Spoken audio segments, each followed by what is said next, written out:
प्यारे बच्चों, ये है mid term exam 2024-25 class 10 subject math का पेपर, उसकी आंसर की के साथ। इस वीडियो को आप दो तरीके से देखें। पहला उन बच्चों के लिए जो मॉर्निंग शिफ्ट में से देकर के आए हैं, तो अपने मार्क्स चेक कर लीजिए। साथ में नेक्स्ट ईयर अगर आप इस वीडियो को देख रहे हैं तो एज ए सैम्पल पेपर आप इस वीडियो को देख लें, ताकि आपको पेपर का पैटर्न क्लियर हो जाए। जल्दी से एक बार वीडियो को लाइक कर लो और अपने दोस्तों को भी शेयर कीजिएगा। चैनल पर पहली बार आए हैं तो सब्सक्राइब करना ना भूलें, ताकि इन फ्यूचर आपको सारी नई अपडेट लगातार मिलती रहेगी। पेपर हिंदी और इंग्लिश दोनों मीडियम में है। 1 से 20 तक आपको MCQ टाइप के प्रश्न हैं, सारे एक नंबर के, जिसके 4 ऑप्शन हैं। आपको एक करेक्ट करना होता है। तो यहाँ पर जो दो धनात्मक पूर्णांक A तथा B को A बराबर XYQ और B बराबर X² YZ के रूप में लिखा जाता है, जहाँ XY तथा Z अभाज्य संख्याएं हैं, तो आपको LCM AB क्या है ये निकालना है। तो ये है आपका ऑप्शन C, यानी कि X² Y² एंड Z। ठीक है, चलिए अब मैं आपको डायरेक्टली आंसर यहाँ पर क्लियर करूँगा। आपको जो है HCF निकालना है इस दोनों का। तो HCF रहेगा आपका -1 x -1 ऑप्शन नंबर 1। चलिए आगे देखें। वह द्विघात बहुपद जिसके शून्यक -3 और 4 हैं, तो कौन सा द्विघात है वो? तो ये रहेगा आपके लिए ऑप्शन नंबर A, यानी कि x² -x -12। आइए देखते हैं चौथा प्रश्न। k का मान जिसके लिए समीकरण, मतलब आपको यहाँ पर k की वैल्यू बतानी है, k का मान कितना है। तो इसके लिए ऑप्शन नंबर B आपका करेक्ट है। आइए अगला सवाल पाँचवा है, जो यदि दो चर रैखिक वाले रैखिक समीकरणों का युग्म एक युग्म संगत है, तो दो समीकरणों से प्रदर्शित रेखाएं कैसी होगी?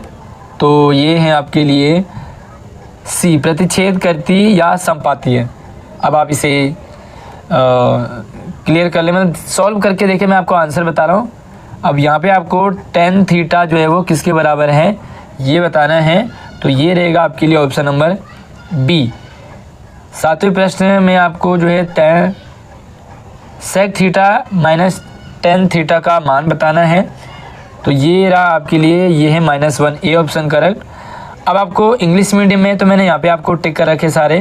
पहले का C, दूसरे का A, तीसरे का A, चौथे का B, पाँचवें का C, छठे का B, सातवें का A। आइए आठवां सवाल देखते हैं। पहले हिंदी मीडियम फिर इंग्लिश मीडियम। आठवें सवाल में आपको बताना है 20 की दूरी बतानी है। तो ये रहेगा भैया आपके लिए B, A यूनिट, A इकाई। नवा सवाल है आपको P + Q का मान क्या होगा? P + Q का मान क्या होगा? तो ये होगा आपके लिए 8, यानी कि D ऑप्शन करेक्ट है। अब आपको X + Y + Z का मान बताना है, कितना होगा X + Y + Z। तो ऑप्शन हमारे पास 4 हैं, और ये सवाल है आपके लिए आंसर नंबर C, यानी कि 210 करेक्ट आंसर है। आइए शुरू करते हैं 11वां सवाल। थोड़ा सा जूम कर लेते हैं।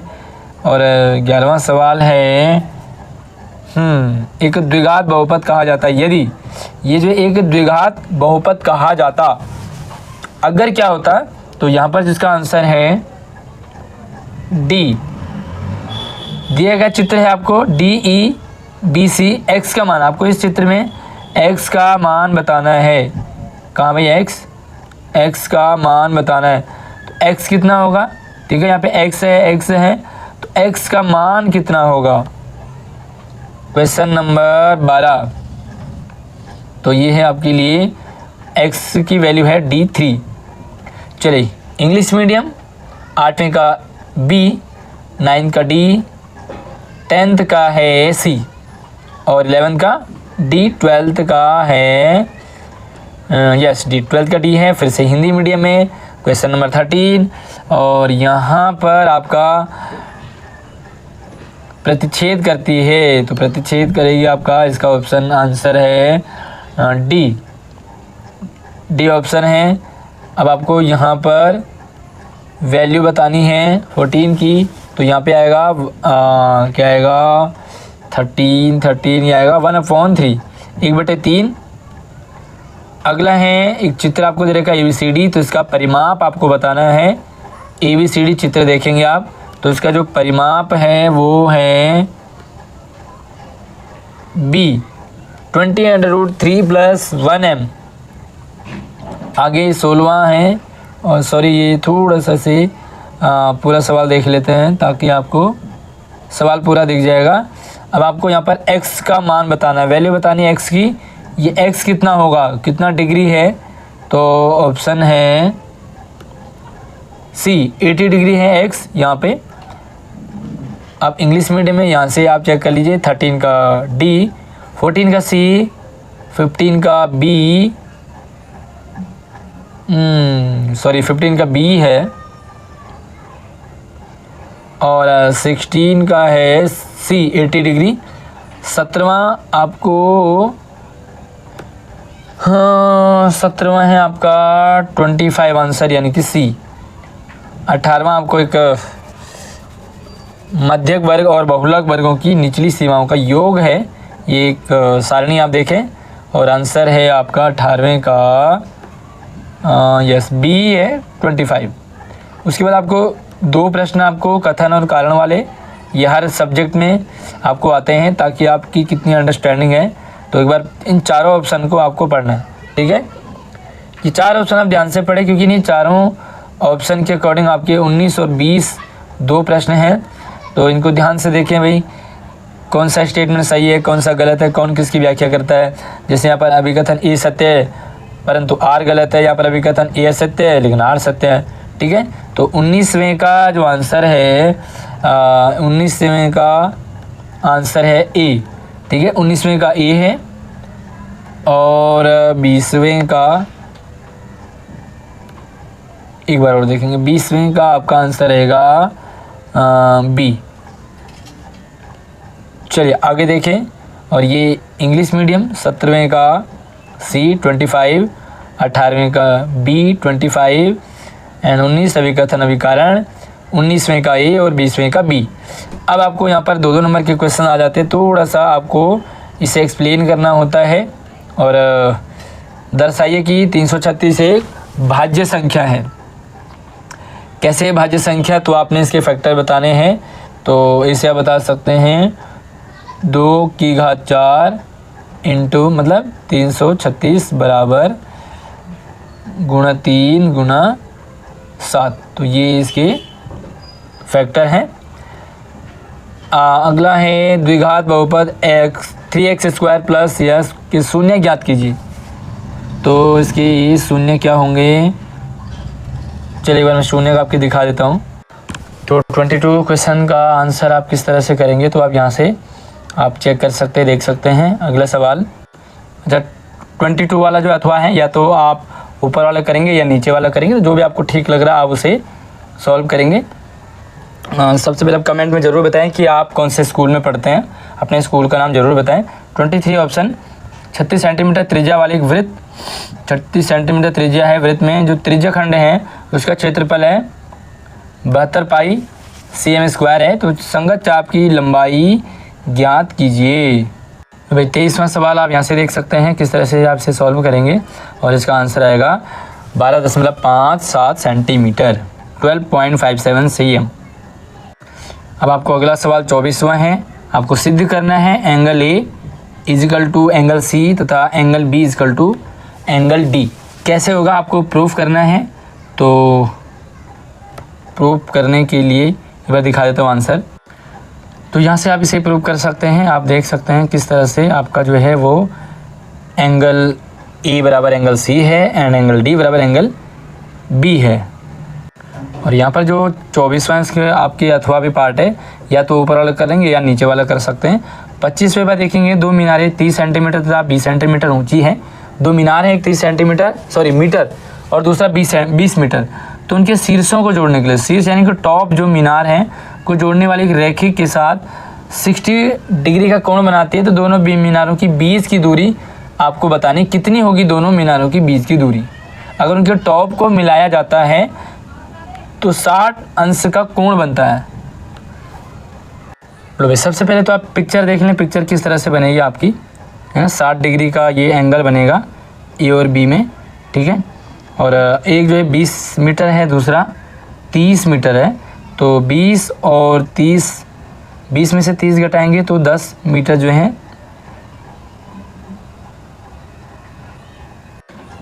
तो उसके बाद का जो स्टेप है आप यहाँ से देख सकते हैं, and distance between two tower, तो दोनों टावरों की जो बीच की दूरी रहेगी वो आपका आंसर ये करेक्ट है। अब जो इंग्लिश हिंदी मीडियम में आपने देखा वो सेम यहाँ से इंग्लिश मीडियम में देख सकते हैं, और बाकी सॉल्व मैंने आपको दिखा दिया है। आपको सिर्फ यहाँ पे मीडियम अपना चेक करना है, ताकि आपको हिंदी में दिक्कत आ रही हो तो इंग्लिश में आप समझ सकते हैं। उसके बाद आप जो है सी पार्ट में आ जाते हैं, और सी पार्ट जो है वो आपको 6 प्रश्न रहेंगे 3-3 नंबर के। थोड़ा सा आपको एक्सप्लेन करना है, यहाँ पर आप जो है सिद्ध करना है आपको कि √7 एक अपरिमेय संख्या है। कैसे करना है, प्रूव करना है आपने। उसके बाद आपको 27वें समीकरण को हल करना है। तो ये आपका जो है 2 समीकरण आपको दे रखे हैं, दोनों को आपको सॉल्व करना है कि आखिर ये जो आंसर पहले में 149 और दूसरे में 221 क्यों आएगा। तो इसको दिखा देता हूँ आपको। तो ये इसका आंसर पैटर्न है, एक समीकरण ये है, दूसरा ये है, और इसका जो आंसर है वो आपके सामने है। और आप उसके बाद 28वां है, त्रिभुज आपका ABC है, उसका परिमाप ज्ञात कीजिए। एक त्रिभुज है आपका ABC, मान लीजिए A है, B है एंड C है, तो इसका जो परिमाप है वो उसके शीर्ष ये आपको स्टेटमेंट दे रखा है वो है, ठीक है। तो आपको इसे बनाना है, और मतलब आपको इस तरह से प्रूव करना है, अथवा में या तो आप नीचे वाला कर सकते हैं। x का मान आपको बताना है, तो भैया यहाँ पर जो x का मान ज्ञात कीजिए। यहाँ पे x दे रखा है, कितना होगा वो आपको यहाँ पर इसे सॉल्व करना है। तो आपका आंसर आएगा x का वो रहेगा 96। तो कैसे आएगा वो आपको प्रूव करना। करेक्ट आंसर 96 है। उसके बाद आप या तो आप ये वाला कर लीजिए, सिद्ध कीजिए, ठीक है। तो यहाँ पर आप जो इसे प्रूव करेंगे, 0 कैसे प्रूव करेंगे, तो चलिए मैं ये आपको दिखा देता हूँ कैसे प्रूफ होगा। लीजिए यहाँ से आप स्टेप देख लीजिए किस तरीके से आपका आंसर 0 आएगा। तो आप सारे स्टेप देख करके क्लियर समझ सकते हैं कि आंसर किस तरह से 0 आएगा। उसके बाद आपका प्रश्न है 30। यदि कॉट थीटा दे रखा आपको, कॉट थीटा दे कॉट, उसके बाद आपको तो A तथा B ज्ञात करना है। आपको AB क्या ज्ञात करना है, कोसेक 3B प्लस A का भी मान आपको ज्ञात करना है 30। तो एक बार तीसरे प्रश्न को दिखा देता हूँ। ये भाई प्रॉपर सवाल, प्रॉपर स्टेप आप यहाँ से देख सकते हैं। B बराबर 15 है, तो यहाँ पर जो आंसर आएगा आपका वो बराबर कोसेक 90 डिग्री बराबर 1। 31वां प्रश्न है, यहाँ पे आपको निम्न आंकड़ों का माध्य ज्ञात कीजिए। तो आपको यहाँ पर जो है मीन, मीडियन, मोड, और यहाँ पे वर्ग अंतराल दे रखा, बारंबारता फ्रीक्वेंसी दे रखी है 12, 14, 8, 6, 10। तो अब आपको जो है वो आंकड़े माध्य ज्ञात करने हैं। उसके बाद सेम आपको इंग्लिश मीडियम में है, तो मैं इसे जल्दी जल्दी आपके सामने रख देता हूँ, ताकि आप जो है जो सेम हिंदी मीडियम है उसे आपको इंग्लिश मीडियम में समझना है, करना है। और अब आपके पास आ जाते हैं 5-5 नंबर के 4 क्वेश्चंस पूरे 20 नंबर के डी पार्ट से, ठीक है। ये उसके बाद आपको केस स्टडी वाले मिलेंगे आई थिंक। और ये एक स्टेटमेंट आपको दे रखा है कि एक नगर टैक्सी के भाड़े में एक नियत भाड़े के अतिरिक्त चली गई दूरी पर भाड़ा सम्मिलित किया जाता है। 10 किलोमीटर दूरी के लिए 90 रुपये, 18 किलोमीटर के लिए 146 रुपये। नियत भाड़ा प्रति किलोमीटर भाड़ा क्या है, तो 1 किलोमीटर पर कितना भाड़ा है, एक व्यक्ति 30 किलोमीटर यात्रा करने के लिए कितना भाड़ा देगा। 2 सवाल आपको बताने हैं। पहली चीज़ आपको यहाँ पर दे रखी है ये 10 किलोमीटर का 90 रुपये, 18 किलोमीटर का 146। तो आपको बताना है कि भाई 1 किलोमीटर का कितना लगेगा जब 10 किलोमीटर का 90 है तो, और 30 किलोमीटर का फिर कितना लगेगा। तो आप इसमें x और y के हिसाब से आप यहाँ पे कर सकते हैं आंसर, या a और b के अकॉर्डिंग। तो अगर आप जो है इसमें x y के अकॉर्डिंग करेंगे तो x बराबर आएगा 20 एंड y बराबर आएगा 7, ठीक है, पहला स्टेटमेंट। दूसरा है यहाँ पे जो 30 किलोमीटर का, तो 30 किलोमीटर का आपका आ जाएगा 230, आई थिंक 230 आएगा रुपए। तो आप इसे सॉल्व कर सकते हैं। उसके बाद जो है 33वां सवाल है, आपको बिंदु दे रखी है, आपको ए बी के मध्य बिंदु निर्देशांक भी ज्ञात करने हैं। तो आपको ये पूरा पिक्चर बनाना होगा, पिक्चर बनाने के बाद ही आपका ये आंसर आएगा। उसके बाद 34 देखेंगे, निम्न यदि किसी त्रिभुज की एक भुजा की समांतर जानते हैं आप, समांतर यानी कि सामने वाला, मान लीजिए ट्रेन की 2 लाइनें हैं तो ये आपस में समांतर है। समांतर अन्य 2 भुजाओं को भिन्न भिन्न बिंदुओं पर प्रतिच्छेद करती है। प्रतिच्छेद जानते हैं, इसे क्रॉस करना, काटना। एक रेखा खींची जाए तो ये अन्य दो भुजाएं एक ही अनुपात में विभाजित हो जाती हैं। आपको प्रूफ करना है कि आखिर कैसे होगा। समांतर एक भुजा है, दूसरी भुजा के भिन्न भिन्न जो है प्रतिच्छेद करती है, ठीक है। तो अन्य दो भुजाएं एक ही अनुपात में विभाजित हो जाती है, कैसे, ये आपको प्रूव करना है। साथ में उपरोक्त प्रमेय का प्रयोग करते हुए निम्न आकृति AB की लंबाई ज्ञात करनी है और AP बराबर 8 cm कैसे होगा ये भी आपको बताना है। तो आप इस पिक्चर को देखें। अब आपको D पार्ट इंग्लिश मीडियम में है, सेम जो अभी आपको क्लियर कर चुके हैं। और ये लंबे टाइप के 100 एक्सप्लेन करने वाले होते हैं, तो अपने मैथ के टीचर से आप इसे ज़रूर समझें। उसके बाद आपको या तो अथवा वाला है, एक आकृति आपको दे रखी है MNOP, एक समांतर चतुर्भुज है। ये कहाँ गया, MNO और P कहाँ है भाई, P ये वाला, ठीक है। और AMP सिद्ध कीजिए। अब आपको सिद्ध करना है, प्रूव करना है। चलिए अगला सवाल है, यहाँ पर माध्य और बहुलक आपको ज्ञात करने हैं। एक आंकड़े आपको दे रखे हैं, छात्रों की संख्या अंक हैं, तो आपको क्या करना, निकालना, माध्य निकालना है और बहुलक निकालना है।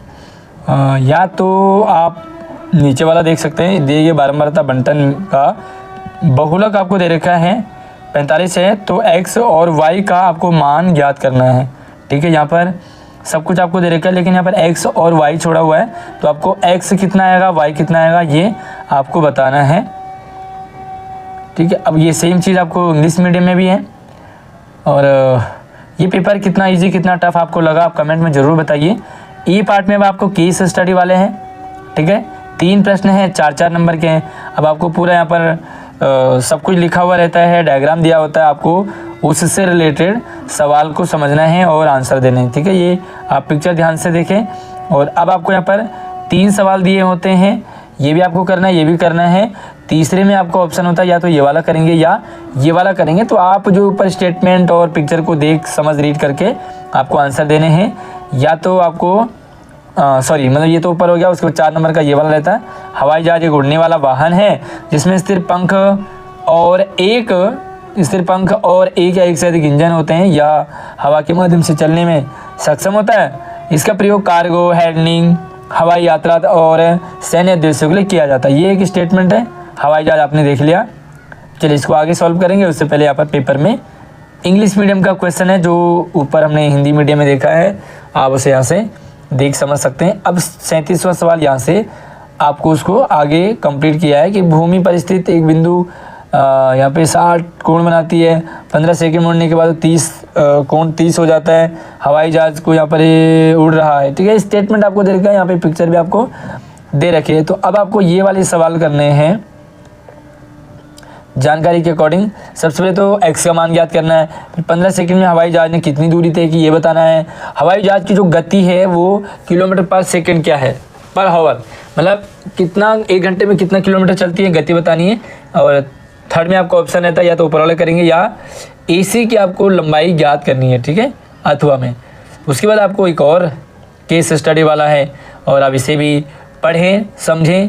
और यहाँ पर एक पिक्चर भी आपको दे रखी होती है, तो इस पिक्चर को भी आप समझे भाई, रिलेट क्या करता है ये पिक्चर, ठीक है। और उसके बाद आपको नीचे अभी फ़िलहाल ये तो इंग्लिश मीडियम में आ गया आपका, जो ऊपर हमने समझा। और उसके बाद जो है यहाँ से आप इसे समझे, जो पिक्चर दे रखी हैं, जो आपको क्वेश्चन दे रखा है, उसके अकॉर्डिंग जो है आपको यहाँ से क्या है भाई, पहला प्रत्येक डिजाइन वृत्त की डैश और डैश के माध्य बना है, डैश और डैश के माध्य बना है। कितने के, तो ये हैं ARC एंड कोड, ठीक है। यहाँ पे लिखना है डिजाइन का केंद्रीय कोण क्या रहेगा, तो डिजाइन का केंद्रीय कोण आई थिंक 4 होना चाहिए, सॉरी ये रहेगा 90 डिग्री है कोण जो है। और कुल क्षेत्रफल, डिजाइन का कुल क्षेत्रफल, तो कुल क्षेत्रफल आपका आएगा 504 सेंटीमीटर स्क्वायर, ठीक है। ये 504 सेंटीमीटर। या तो आप जो है ये वाला सवाल कर सकते हैं और इसका आंसर आएगा आपको रुपये 300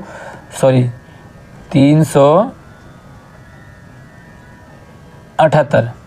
ठीक है, तो ये आपका प्रश्न था। बाकी कितने नंबर आपके बनेंगे, कितने नंबर आ जाएंगे और कितना मुश्किल कितना इजी है आपके लिए पेपर, मुझे कमेंट में ज़रूर बताइए। आप अपना नाम और आप कौन से स्कूल से आप इस वीडियो को देख रहे हैं ज़रूर बताइए।